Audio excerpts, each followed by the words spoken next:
কোনো ধরনের অনুমতি বা দরপত্র ছাড়াই রাজশাহী মেডিকেল বিশ্ববিদ্যালয় ক্যাম্পাস থেকে শত শত গাছ লুট হয়ে গেছে। এ ঘটনায় ঠিকাদারি প্রতিষ্ঠানকে কারণ দর্শানোর নোটিশ দিয়েছে কর্তৃপক্ষ। বিভাগীয় প্রতিনিধি বদরুল হাসান লিটনের তথ্যে দেখুন ডেস্ক রিপোর্ট। ক্যামেরায় ছিলেন হাসান আল Mubin. Colour expert, George sap এবং মাইল্ড অন হ্যান্ডস টেকনোলজি সমৃদ্ধ অরিক্স ক্রিস্টাল ওয়াশ আপনার লন্ড্রি এক্সপার্ট।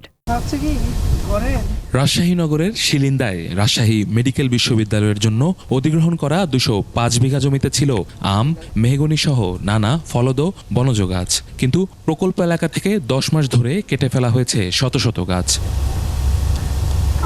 অভিযোগ, কোনো দরপত্র ছাড়াই চলেছে গাছ কেটে লুটপাট। ওনারা আপনার কাজ করে, আমরা আপনার কাজ করি। গাছ কাটতেছে এলাকার লোকেই, আবার এক মুরব্বী আসে দেখলাম হুন্ডার দিয়া। একটি ভিডিওতে দেখা যায় যারা গাছ কেটেছেন তারা নিজেদের কেয়ারটেকার হাফিজের লোক বলে দাবি করছেন।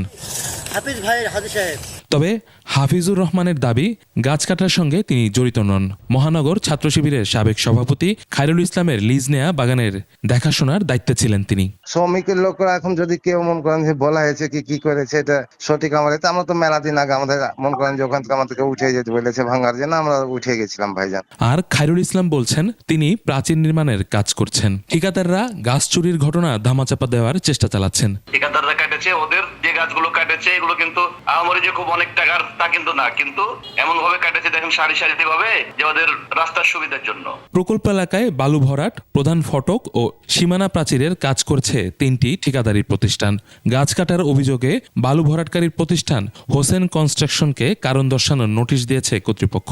তার আমরা শোকজ নোটিশ করি। আর আপনার জানার জন্য বলি, এটা প্রসিডিওরটা হচ্ছে যে ওখানে যে প্রজেক্টের আন্ডারে যে গাছগুলি পড়বে প্রজেক্ট ইমপ্লিমেন্ট করতে গিয়ে, সেগুলি কাটতে হলে সরকারি পারমিশন নিতে হয়। এটার সাথে আমরা কোনোভাবেই সংশ্লিষ্ট না। গাছ কাটার বিষয়টা হচ্ছে আমরা তো জাস্ট মাটি ঠিকাদার, মানে স্যান্ড ফিলিংয়ের ঠিকাদার। এ ঘটনায় ক্ষোভে ফুঁসছে সচেতন মহল।